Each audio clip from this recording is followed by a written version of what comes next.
ರೈತರ ಹೋರಾಟ ತೀವ್ರ ಸ್ವರೂಪ ಪಡೆದಿದೆ. ಬೆಳಗಾವಿ ಜಿಲ್ಲೆಯಾದ್ಯಂತ ಹೋರಾಟದ ಕಿಚ್ಚು ಹಬ್ಬಿದೆ. ಕಬ್ಬಿನ ಬೆಳೆಗೆ ನಿಗದಿತ ಬೆಲೆ ಕೊಡುವಂತೆ ರೈತರಿಂದ ಬೃಹತ್ ಆಗ್ರಹ. ಅಥಣಿಯಲ್ಲಿ ಜನತೆ ರೈತರ ಬೆಂಬಲಕ್ಕೆ ಬಂದಿದ್ದಾರೆ. ಅಥಣಿ ಪಟ್ಟಣ ಸಂಪೂರ್ಣ ಬಂದ್, ಶಾಲಾ ಕಾಲೇಜುಗಳಿಗೆ ರಜೆ ಘೋಷಣೆ. ವಿಜಯಪುರ, ಸಂಕೇಶ್ವರ, ಜತ್ತ, ಜಾಂಬೋಟಿ ಹೆದ್ದಾರಿ ಬಂದ್, ವಾಹನ ಸಂಚಾರ ಸ್ಥಗಿತ. ಹಾಲು, ಹಣ್ಣು, ತರಕಾರಿ, ಆಸ್ಪತ್ರೆ ಮತ್ತು ಮೆಡಿಕಲ್ ಮಾತ್ರ ತೆರೆಯಲ್ಪಡಲಿದೆ. ಸರ್ಕಾರಿ ಬಸ್ ಓಡಾಟಕ್ಕೂ ಅಡ್ಡಿ ಸಂಭವ. ಅಥಣಿ ಪಟ್ಟಣದ ಅಂಗಡಿ ಮುಂಗಟ್ಟುಗಳು ಬಂದ್ ಆಗಿ ರೈತ ಹೋರಾಟಕ್ಕೆ ಬೆಂಬಲ. ರೈತರು ನ್ಯಾಯವಾದ ಬೆಲೆ ಸಿಕ್ಕರೆ ಮಾತ್ರ ಹಿಂತೆಗೆದುಕೊಳ್ತೀವಿ. ಬೆಳಗಾವಿ ಜಿಲ್ಲೆಯಾದ್ಯಂತ ಹೋರಾಟದ ಕಿಚ್ಚು ತೀವ್ರವಾಗ್ತಾ ಇದೆ.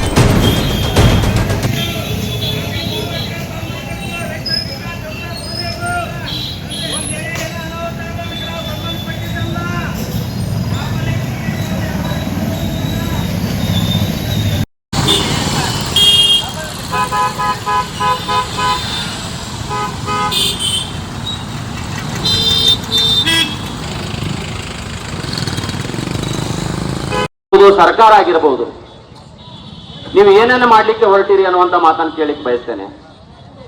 ನೀವು ಮಧ್ಯಾಹ್ನ ಊಟಕ್ಕೆ ಹೋಗ್ತಿರಲ್ಲ, ಅದು ತಿನ್ನುವಂತ ಆಹಾರ ಯಾರು ಕೊಟ್ಟ ಭಿಕ್ಷೆ ಅಂತ ನಾನು ಕೇಳಿಕ್ ಬಯಸ್ತೇನೆ.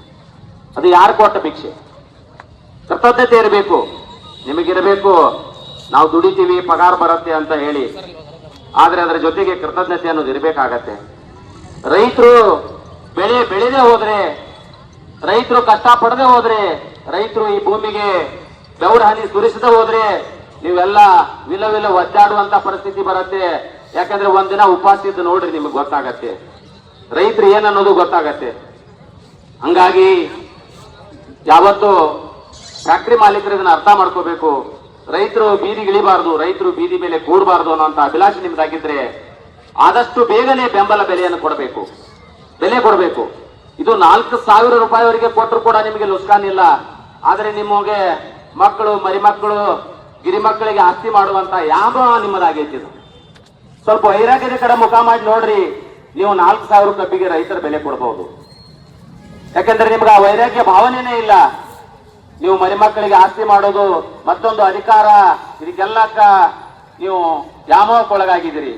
ಅದನ್ನು ಬದಿಗಿಟ್ಟು ನೀವೇನಾದ್ರೂ ರೈತರ ಕಡೆ ಗಮನ ಕೊಟ್ರೆ 3,500 ಅಲ್ಲ 4,000 ರೂಪಾಯಿ ಕೊಡ್ಲಿಕ್ಕೆ ಕೂಡ ಈ ಫ್ಯಾಕ್ಟರಿ ಮಾಲೀಕರಿಂದ ಸಾಧ್ಯ ಇದೆ ಅನ್ನುವಂತ ಮಾತನ್ನು ಈ ಸಂದರ್ಭದಲ್ಲಿ ಹೇಳಿಕೆ ಬಯಸ್ತೇನೆ. ಇನ್ನೊಂದು ಮಾತು ಹೇಳಿಕೆ ಬಯಸ್ತೇನೆ. ನಾನು ಗಮನಿಸಿದ ಹಾಗೆ ರಾಜ್ಯದಲ್ಲಿ ಕೆಲವೊಬ್ಬರು ರೈತರ ಮೇಲೆ ಪೊಲೀಸು, ಗೃಹ ಇಲಾಖೆ ಎಸ್ಪೆಷಲಿ ರೈತರ ಮೇಲೆ ಹಲ್ಲೆ ಮಾಡಿ ನೀವು ಏನನ್ನ ಸೂಚಿಸಲಿಕ್ಕೆ ಹೊಂಟಿರಿ ಅಂತ ನಾನು ಕೇಳ್ತೀನಿ. ಮತ್ತೆ ಅದೇ ಮಾತು ಹೇಳ್ಬೇಕಾಗತ್ತೆ ನಾನು. ನೀವು ತಿನ್ನುವಂತ ಅನ್ನ, ಆ ಕೊಟ್ಟ ರೈತ, ಆ ಕೊಟ್ಟ ಭಿಕ್ಷೆ ಅಂತ ಅನ್ನ ತಿಂದು ಅಂತ ರೈತನಿಗೆ ದೌರ್ಜನ್ಯ ಮಾಡಿದ್ರೆ ಆ ಭಗವಂತ ನಿಮ್ಮನ್ನ ಮೆಸ್ತಾನೆ ಅನ್ನುವಂತ ಮಾತನ್ನ ಈ ಸಂದರ್ಭದಲ್ಲಿ ನಾನು ಕೇಳಲಿಕ್ಕೆ ಬಯಸ್ತೇನೆ. ಹಾಗಾಗಿ ರೈತರ ಬಗ್ಗೆ ಸ್ವಲ್ಪ ಸಾಫ್ಟ್ ಕಾರ್ನರ್ ಇರಲಿ. ಹೋರಾಟ ಒಂದು ಹಂತಕ್ಕೆ ಹೋಗುವವರಿಗೂ ಕೂಡ ನಿಮ್ಮೆಲ್ಲರ ಸಹಕಾರ ಇರಲಿ. ರೈತರಿಗೆ ನಾವು ಯಾವತ್ತೂ ಬೆನ್ನೆಲುಬಾಗಿ, ರೈತರಿಗೆ 3,500 ಬೆಲೆ ಸಿಗುವವರೆಗೂ ಈ ಹೋರಾಟ ಮುಂದುವರೆಸ್ಕೊಂಡು ಹೋಗೋಣ ಅನ್ನುವಂತ ಮಾತನ್ನ ಈ ಸಂದರ್ಭದಲ್ಲಿ ಹೇಳ್ತಾ, ಇನ್ನೊಂದು ಮುದುಕಣ್ಣನವರು ಹೇಳಿದಂಗೆ ಕೆಲವೊಂದು ವಿಚಾರಗಳಿಗೆ ಅವಕಾಶಗಳನ್ನು ರೈತರು ಎಲ್ಲ ಕೊಡಬೇಕಾಗತ್ತೆ. ಆ ವಿಚಾರದಲ್ಲಿ ಮುದುಕಣ್ಣರು ನಮ್ದು ಒಂದು ಚರ್ಚೆ ಆಯ್ತು ಬೆಳಗ್ಗೆ. ಇವತ್ತಿನ ದಾಸೋಹ ಹೆಂಗ್ ಮಾಡ್ಬೇಕು, ಅಥಣಿ ಬಂದ್ ಐತಿ ಅಂತ ಕೇಳಿದ್ರು. ಇಲ್ಲ, ಇವತ್ತೆಲ್ಲ ಹೋಟೆಲ್ಗಳು ಬಂದಿರ್ತಾವು, ಕೆಲವೊಂದು ದಾಸೋಹ ನಾವೇನ್ ಬಡಿಸ್ತೀವೋ ಅಲ್ಲಿ ತೊಂದರೆ ಆಗತ್ತೆ, ನೀವು ದಾಸೋಹ ಮಾಡ್ರಿ, ಅದಕ್ಕೆ ರೈತರ ಅನುಕೂಲ ಮಾಡಿ ಕೊಡ್ತಾರೆ ಅನ್ನುವಂತ ಮಾತನ್ನ ನಾನು ಹೇಳಿದ್ದೀನಿ. ಅದಕ್ಕೆ ದಯವಿಟ್ಟು ದಾಸೋಹಕ್ಕೂ ಕೂಡ ಯಾರು ರೈತರಾಗ್ಲಿ ಮತ್ತೊಬ್ರು ತೊಂದರೆ ಕೊಡಬಾರ್ದು ಅನ್ನುವಂತ ಮಾತನ್ನ ಈ ಸಂದರ್ಭದಲ್ಲಿ ನಾನು ಕೇಳಲಿಕ್ಕೆ ಬಯಸ್ತೇನೆ. ಮಹಾದೇವಣ್ಣ ಮಡಿವಾಳ ಅವರು ತಮ್ಮೆಲ್ಲ ನೇತೃತ್ವದಲ್ಲಿ, ಅನೇಕ ಮುಖಂಡರ ನೇತೃತ್ವದಲ್ಲಿ ಈ ಹೋರಾಟ ಮುಂದುವರಿಲಿ. ತಮ್ಮ ಎಲ್ಲ ಅಭಿಲಾಷದೊಂದಿಗೆ ರೈತರು ಈ ಹೋರಾಟ ಎಲ್ಲಿವರೆಗೆ ಮುಂದುವರಿಯುತ್ತೆ. ಹಲವಾರು ಮುಖಂಡರು ತಮ್ಮದೇ ಆದಂತಹ ಒಂದು ವಿಚಾರವಾಗಿ ಮಾತಾಡಿದ್ದಾರೆ, ಆಕ್ರೋಶವನ್ನ ವ್ಯಕ್ತಪಡಿಸಿದ್ದಾರೆ. ಇದು ಅಷ್ಟೇ ಸತ್ಯಿದೆ. ಇವತ್ತು ರೈತರು 3,500 ಕೊಡಬೇಕಂತ ಕೇಳ್ತಾ ಇದ್ದಾರೆ. ಅವರು ಬೆಳೆದ ಕೂಲಿ ಕೇಳ್ತಾ ಇದ್ದಾರೆ ವಿನಃ ಆ ಬೆಳಿಬೇಕಾದ್ರೆ ಬೆವರು ಸುರಿಸ್ಯಾರ ಆ ಬೆವರಿನ ಕಿಮ್ಮತ್ತು ಅವ್ರು ಕೇಳ್ತಾ ಇಲ್ಲ. ಆ ಬೆವರಿಗೆ ನೀವು ಎಷ್ಟು ಕಿಮ್ಮತ್ತು ಕಟ್ಟಿದ್ರು ಕೂಡ ಕಡಿಮೆ ಇದೆ. ಇಂಥದ್ರಲ್ಲಿ ನಾನು ಈ ವೇದಿಕೆ ಮುಖಾಂತರ ಜಿಲ್ಲಾಧಿಕಾರಿಗಳಿಗೆ ಬಹಳ ಸ್ಪಷ್ಟವಾಗಿ ಮನವಿಯನ್ನ ಮಾಡ್ಕೊಳ್ತೇನೆ. ರಾಜ್ಯ ರೈತ ಸಂಘ ಹಸಿರು ಸೇನೆ ಬಹುಶಃ ಇದು ಗುರ್ಲಾಪುರ್ ಕ್ರಾಸದಲ್ಲಿ ಇನ್ನೊಂದು SAP ಕಾನೂನು ಜಾರಿ ಆ ಕಾನೂನನ್ನು ಮುರಿದು ಸಿದ್ದರಾಮಯ್ಯ ಹಾಳು ಮಾಡ್ಯಾರ. ಅದಕ್ಕೆ SAP ಜಾರಿ ಮಾಡುತ್ತೆ. ದಯವಿಟ್ಟು ನನ್ನ ಒಂದೇ ಒಂದು ಭಾವನೆ ಇದೆ, ರೈತರಿಗೆ ಬೆಂಬಲ ಬೆಲೆ ಕೊಡಬೇಕು ಅನ್ನುವ ನಿಟ್ಟಿನೊಳಗೆ ಮಾತಾಡಬೇಕನ್ನುವಂತ ಒಂದು ಪರಿಕಲ್ಪನೆಯಿಂದ ನನ್ನದೇ ಆದಂತ ಒಂದು ವಿಚಾರವನ್ನು ವ್ಯಕ್ತಪಡಿಸ್ತಾ ಇದ್ದೀನಿ. ಇವತ್ತು ರಾಜ್ಯ ರೈತ ಸಂಘ ಹಸಿರು ಸೇನೆ ಗುರ್ಲಾಪುರ ಕ್ರಾಸ್ ಒಳಗೆ ಕಿಚ್ಚು ಹಚ್ಚಿತ್ತು. ಇವತ್ತು ಬಾಗಲಕೋಟೆ, ಬಿಜಾಪುರ, ಬೆಳಗಾವಿ ಜಿಲ್ಲೆಯಲ್ಲಿ ಹಬ್ಬತಾ ಇದೆ. ನಾವು ನಂಜುಂಡಸ್ವಾಮಿ ಅವರ ಹೋರಾಟವನ್ನ ಗಮನಿಸಿದ್ದೀವಿ. ನಮ್ಮ ಜಿಲ್ಲೆಯಲ್ಲಿ ಬಾಬಾಗೌಡ ಪಾಟೀಲ್ ಅವರ ಹೋರಾಟವನ್ನ ನಾವು ನೋಡಿದ್ದೀವಿ.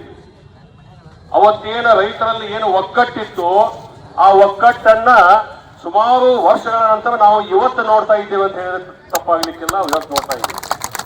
ಬಹುಶಃ ನನಗನ್ನಿಸ್ತದ ಎಲ್ಲರ ಜಿಲ್ಲಾಧಿಕಾರಿಗಳು, ಅಧಿಕಾರಿಗಳು, ಸರ್ಕಾರದವರು ಈಗೇನು ಒಂದು 7-8 ವರ್ಷದಿಂದ ನೀವು ಕೊಟ್ಟಂತ ಬಿಲ್ಲನ್ನು ತಗೊಂಡಾರ 2800, 900, 3000 ಹಂಗ ತಗೋತಾರಂತ ಏನಾರ ನೀವು ಬಿಟ್ರ ಈ ಭಾಗದ ಜನರ ನಾಡಿ ಮಿಡಿತ ನನಗೆ ಗೊತ್ತದ.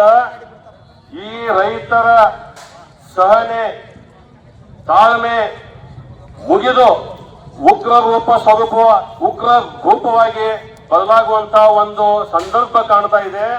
ಅದಕ್ಕಿಂತ ಮೊದಲು ತಾವು ಎಚ್ಚೆತ್ತುಕೊಂಡು ಮಿನಿಮಮ್ 3500 ಕೊಡಬೇಕಂತ ಏನು ತಮ್ಮೆಲ್ಲರ ಬೇಡಿಕೆ ಇದೆ. ನಾನು ಕೂಡ ತಮ್ಮಲ್ಲಿ ಬಹಳ ಆಗ್ರಹದಿಂದ ಮನವಿಯನ್ನ ಮಾಡ್ಕೋತೀನಿ. ದಯವಿಟ್ಟು ತಾವು ಇದಕ್ಕೆ ಸ್ಪಂದಿಸಬೇಕು. ಜಿಲ್ಲಾಧಿಕಾರಿಗಳು 18-19 ಬಿಲ್ಲು ಇನ್ನ ತಕ್ಕ ಬಾಕಿ ಇಟ್ಕೊಂಡ್ ಕುಂತಾರ, 200 ರೂಪಾಯಿ ಕೊಡುದು ಇನ್ನ ತಕ್ಕ ಕೊಡುವಾರು. ಆದ್ರೆ ಈಗ ಮೊನ್ನೆ ಬಾಯ್ಲರ್ ಚಾಲು ಮಾಡಿರಿ ಈಗ. ಆದ್ರೆ ಇನ್ನ ತನಕ ನಾವು ಇದು ಬೆಂಬಲ ಬೆಲೆ ಕೊಡ್ತೀವಪ್ಪ ಅನ್ನುವಂಥದ್ದು ಮಾತು ಅವ್ರ ಬಾಯಲ್ಲಿ ಬರುವಾಗ. ಇದು ಸರ್ಕಾರಿ ಕಾರ್ಖಾನೆ ಅದೇ ಕೈಲೇ ಯಾರು ಕೊಡಂಗಿಲ್ಲ. ಇಲ್ಲಿ ಸರ್ಕಾರ ಕೊಡ್ತದೆ, ಸರ್ಕಾರದ ಫ್ಯಾಕ್ಟ್ರಿ ಅದು. ಆ ಸರ್ಕಾರದ ಫ್ಯಾಕ್ಟ್ರಿಗಳ ಘೋಷಣೆ ಯಾವಾಗ ಮಾಡ್ತಾವಲ್ಲ ಅವಾಗ ಖಾಸಗಿ ಫ್ಯಾಕ್ಟ್ರಿ ಅವ್ರು ತಾನ ಕೊಡ್ಬೇಕಾಗ್ತದೆ.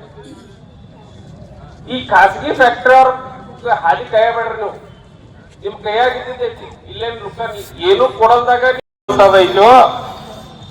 ಏನ 5 ವರ್ಷ ನಿಮಗೆ ಅಧಿಕಾರ ಕೊಟ್ಟಂತ ಏನು ಮತದಾರರು ಅದಾರು, 5 ವರ್ಷ ನೀವು ಮಾತಾಡ್ತಿರೋ ಅಂದ್ರ ಕುಂಡಲಿ ಪ್ರಕಾರ ನಾವು ಭಾಷಣ ಮಾಡ್ಬೇಕಾಗಿತ್ತು. ಅದಕ್ಕೆ ಮೊದಲ ಬಡ್ಜಿಗಳ ಕಡೆ ಹೋಗೋದು. ಈಗ ನನ್ನ ಕಾಲ್ ಹೆಂಗೈತಿ ನೋಡ್ರಿ, ಯಾರ ನಕ್ಷತ್ರ ಎಕಡೆ ಐತಿ ನೋಡ್ರಿ, ಅದ್ರ ಪ್ರಕಾರ ನಾ ಮುಂದೆ ಮಾತಾಡ್ತೀನಿ, ನಾ ಅವ್ರಿಗೆ ಆಶ್ವಾಸನೆ ಕೊಡ್ತೀನಿ ಅನ್ನುವಂತ ದಿವ್ಸ ಬಂದ್ಬಿಟ್ಟವ್.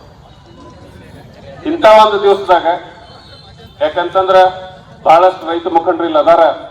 ಹಿಂದಕ್ಕೆ ಬಸವೇಶ್ವರ ರೈತ ನೆರವಾರಿ ಟೈಮ್ದಾಗ ಸಹಿತ ನಾವೆಲ್ಲರೂ ಕೂಡ ಹೋರಾಟ ಮಾಡಿದ್ವಿತ್ತು. ಬೈಕ್ ರ್ಯಾಲಿ ಮಾಡಿದ್ವಿ ಕೆಳಗಾವದಿಂದ ಅತನಿ ತನಕ. ಇಲ್ಲಿ ಇದೇ ಕೂಟದಾಗನ ಎಲ್ಲಾರು ಕೂಡ ಭಾಷಣ ಮಾಡಿದ್ವಿ. ಕೆಲಸ ಚಾಲು ಆಗ್ಯಾವು, ಅವ್ರಿಗೆಲ್ಲರಿಗೂ ಅಭಿನಂದನೆಗಳು. ಆದ್ರ ಈಗೇನ ನಾವು ಕೂಡಿದೀವಿ, ನೀವೇನು ಕೂಡಿದಿರಿ, ನಿಮ್ ಎಲ್ಲಾ ಬೆನ್ನಿಗೆ ನಾವು ನಿಂದಿರ್ತೀವಿ. ಎಲ್ಲಾ ರೀತಿಯ ತನು ಮನ ಧನದಿಂದ ನಿಮ್ಮ ಬೆನ್ನಿಗೆ ನಿಂದಿರ್ತೀವಿ. ಪಕ್ಷನ ಹೋಗಿ ಸುಡ್ರಿ, ನಾವು ಅದ್ರ ಬಗ್ಗೆ ನಮ್ಗೆ ಯಾವ್ದೂ ಇದನ್ನಿಲ್ಲ. ಆದ್ರ ರೈತರಿಗೆ ನೋವಾಗತ್ತೈತೆ ಅಂತಂದ್ರ ರೈತರ ಪರವಾಗಿ ನಿಲ್ಲುವಂತ ಕೆಲಸ ಪಕ್ಷಾತೀತವಾಗಿ, ಜಾತ್ಯತೀತವಾಗಿ ಪ್ರತಿಯೊಬ್ಬರು ನಿಮ್ ಬೆನ್ನಿಗೆ ನಿಂದಿರಬೇಕು. ಅದವರ ಧರ್ಮ, ಅದವರ ಕರ್ತವ್ಯ ಅನ್ನುವಂತ ಮಾತನ್ನ ನಾನು ಇಲ್ಲಿ ಹೇಳ್ತೇನೆ. ಇದರ ಜೊತೆ ಈಗೇನ ಫ್ಯಾಕ್ಟ್ರಿ ಮಾಲಕರದಾರು ಒಂದು ಪ್ರಶ್ನೆ ಏನು ಉದ್ಭವ ಆಗಕತ್ತೈತೆ ಅಂತಂದ್ರ ಈ ಸಹಕಾರ ಸಕ್ಕರೆ ಕಾರ್ಖಾನೆಗಳೇನದಾವ್, sugar factory, cooperative sugar factory. ಉದಾಹರಣೆಗೆ ನಮ್ದು ಕೃಷ್ಣಾ ಶುಗರ್ ಫ್ಯಾಕ್ಟ್ರಿ ಅಂತ ಐತಿ. ಈ ಕೃಷ್ಣಾ ಶುಗರ್ ಫ್ಯಾಕ್ಟ್ರಿ ಹೆಂಗೈತೆ ಅಂತಂದ್ರೆ ಇದು ಇಲ್ಲಿ ಅಥಣಿಯಲ್ಲಿ ಏನೊಂದು ಇವತ್ತು ಅಥಣಿ ಬಂದ್ ಕರೆಯನ್ನು ಕೊಟ್ಟಿರ್ತಕ್ಕಂಥ ಎಲ್ಲ ನಮ್ಮ ರೈತ ಬಂಧುಗಳು ಹಾಗೂ ಎಲ್ಲ ಹಿರಿಯರಿಗೂ ನಮಸ್ಕರಿಸುತ್ತಾ, ಇವತ್ತು ಏನೊಂದು ರೈತ ಒಕ್ಕಲಿಗ ಒಕ್ಕದಿರೆ ಬಿಕ್ಕುವುದು ಜಗವೆಲ್ಲ ಎಂದ ಒಂದು ಏನ್ ಮಾತೈತಿ. ಒಕ್ಕಲಿಗರ ಈ ಒಂದು ಏನು ಒಕ್ಕಲ್ತನ ಮತ್ತು ನಮ್ಮ ಏನು ಒಂದು ಕೃಷಿಯಲ್ಲಿ ಪಾಲ್ಗೊಳ್ಳದೇ ಇದ್ರೆ ಜಗತ್ತೆಲ್ಲ ಏನು ಅನ್ನವನ್ನು ಆಗಲಿ ಅದೇ ಯಾವುದೇ ಒಂದು ಇದ್ರಾಗ್ಲಿ ಮತ್ತೆ ನಮ್ಮ ರೈತರಿಗೆ ಒಂದು ಯಾವುದೂ ಒಂದು ನ್ಯಾಯಯುತವಾದ ಬೆಲೆ ಸಿಗ್ತಾ ಇಲ್ಲ.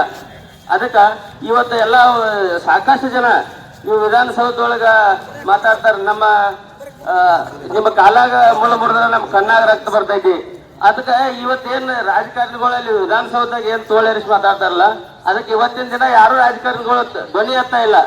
ಯಾಕಂತ ನಮ್ಗೆ ಗೊತ್ತಾಗ್ತಾ ಇಲ್ಲ. ಸಾಕಷ್ಟು ದಿವಸದಿಂದ ಇವತ್ತೇನು ಗುರ್ಲಾಪುರ್ ಕ್ರಾಸ್ ಒಳಗೆ 5 ದಿವಸ ಆದ್ದು ರಾಜ್ಯಾದ್ಯಂತ ಎಲ್ಲ ಕಡೆ ಇದು ಒಂದು ಹೊತ್ತೆ ಇದನ್ನಾಗ್ತಾ ಇದೆ. ಅದಕ್ಕೆ ಫ್ಯಾಕ್ಟ್ರಿ ಮಾಲಕರು ಸುಮಾರು ನಾವು ಸಣ್ಣವರಿದ್ದಾಗ ಒಂದು 10 ರೂಪಾಯಿ ಕಿಲೋ ಸಕ್ಕರೆ ಇದ್ದಾಗ 800 ರೂಪಾಯಿ ಅವಾಗ ಬೆಲೆ ಒಂದು ರೈತ ದುಡಿತಾ ಇರ್ತಾನೆ. ಆದ್ರೂ ಈ ದೇಶದಲ್ಲಿ ರೈತನಿಗೆ ಬೇಕಾದಂತಹ ರೈತನು ಬೆಳೆತಕ್ಕಂತಹ ಬೆಳೆಗೆ ಸರಿಯಾದ ಬೆಲೆ ಇಲ್ಲ ಅಂತಂದ್ರೆ ನಾಚಿಕೆಗೇಡಿನ ಸಂಗತಿ. ರಾಜ್ಯ ಯಾವ ದಿಕ್ಕಿನ ಕಡೆ ಹೋಗ್ತಾ ಇದೆ?